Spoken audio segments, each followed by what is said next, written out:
Tonto has a very unique look in this film. Were you involved in creating his look, and if so, what resources helped you to define it? I found on the internet, I was looking for sort of ideas,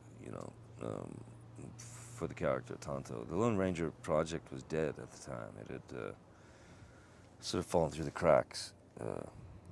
And so I saw this image on the internet of this painting of a warrior, white face with black stripes, and then I decided to put the crow on his head as his sort of eyes and ears, like a spirit guide, and I was amazed I got away with it, really. Describe the synergy between you and Tonto and Armie Hammer as John Reed. How that friendship evolves over the course of the film, and what was it like with you and Armie? I think with Armie and I, it was instant. I instantly, loved him.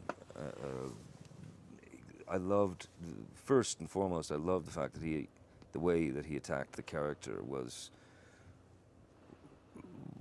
never to deviate from that sort of earnest, square peg type guy. He was as square as they come, and he played it that way, and it was beautifully done. So the relationship for us as actors, or as characters, he gave me a lot of room to sort of poke at, at times. A lot of fun. You teamed up again with Gore. What does he bring to the Lone Ranger that's important to you as an actor? Gore was really the only guy to make this film. I mean, it's a very, like the, first few Pirates that he did.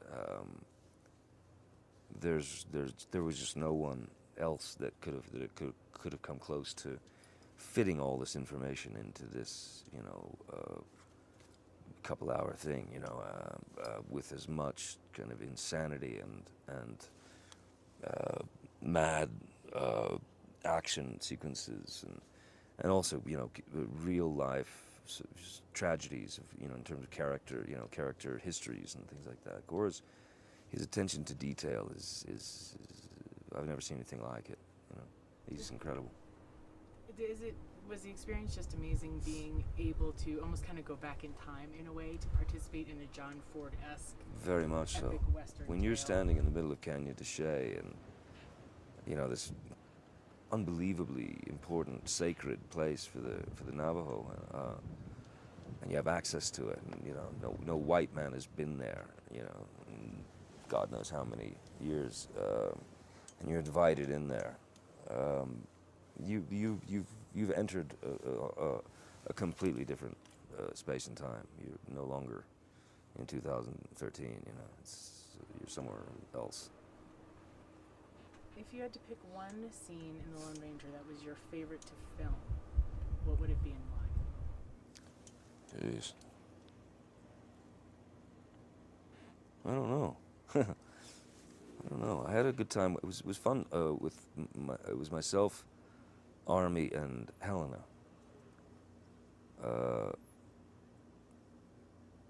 It was fun to be fascinated with her leg. Wanted to touch. Yes. That was probably my favorite moment.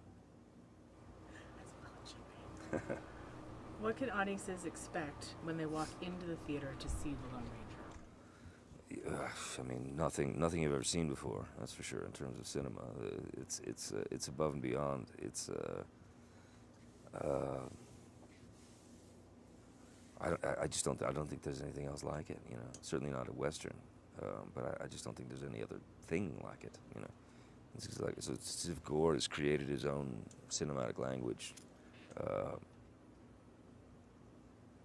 This whole new, process. One small sense of pride, I think, possibly to actually give this generation a film that's real. Yeah. To see from start to finish. Absolutely, yeah. That process.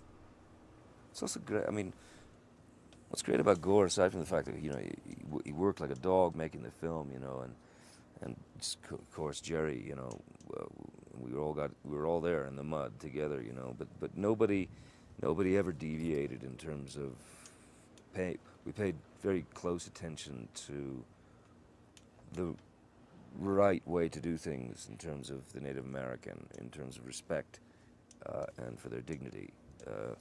And that never left Gore's mind. He was always constantly going, wait a minute, let's think about this, you know, as was Jerry. So I was very lucky in that, you know, because that was the most important thing to me.